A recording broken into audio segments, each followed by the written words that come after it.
As a part of our continued commitment to quality and your satisfaction, I will show you how to adjust the modulating furnace input in 3 short videos.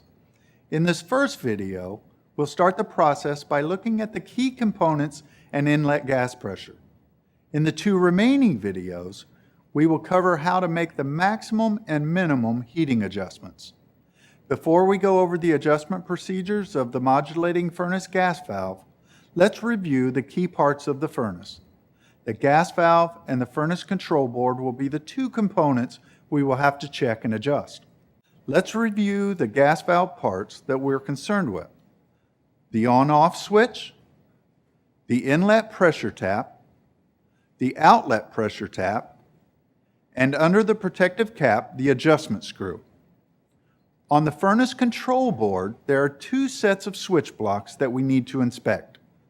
The dip switch block SW1 is the largest switch block on the board with 8 dip switches. The circuit board has a number 1 showing the switch 1 location. The board also has the word on to indicate the position of the switch.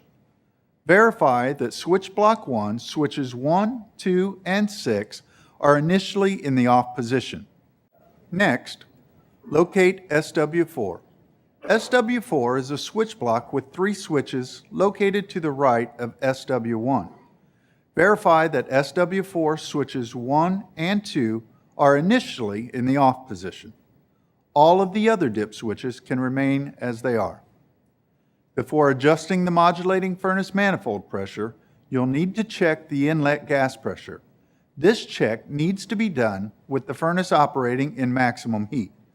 The inlet gas pressure for a natural gas furnace application needs to stay between a minimum of 4.5 inches of water column and a maximum of 13.6 inches of water column.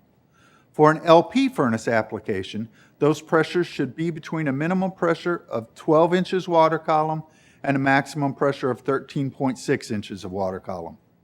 If the inlet pressure is too low, you may not be able to adjust the manifold pressure to obtain the proper input rate.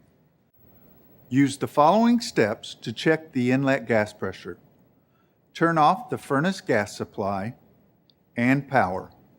Remove the 1/8 inch NPT plug from the inlet pressure tap on the gas valve and replace it with a brass tube barb fitting. Connect the manometer tube to the inlet barb fitting on the gas valve. Now, turn on the gas supply to the furnace and turn on the power supply. Next, jump R to W1 and W2 at the furnace control board. This will create a call for ignition of the furnace in maximum heat. As the burners light, watch the manometer reading to confirm that the gas pressure stays between 4.5 inches of water column and 13.6 inches of water column. If the inlet pressure doesn't stay within that range, additional steps will need to be taken to bring the pressure back into the proper range. Remove jumper wires at the furnace control board that were used to initiate the call for heat. Wait until the blower cycles off and then turn off the power to the furnace. This is to assure the furnace limit switch doesn't trip due to a hot heat exchanger. Turn the gas supply manual shutoff valve to the off position. Remove the manometer tube and inlet pressure tap from the gas valve. And finally, apply a small amount of thread sealant to the inlet plug and reinstall it in the gas valve.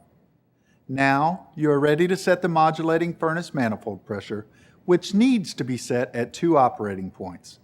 We will cover setting the maximum heat pressure first, which will be covered in our next video. We will then cover setting the minimum heat pressure, which will be covered in the 3rd and final video in this series. Adjustment of intermediate heat manifold pressure is not necessary. Thanks for watching Tech Tips.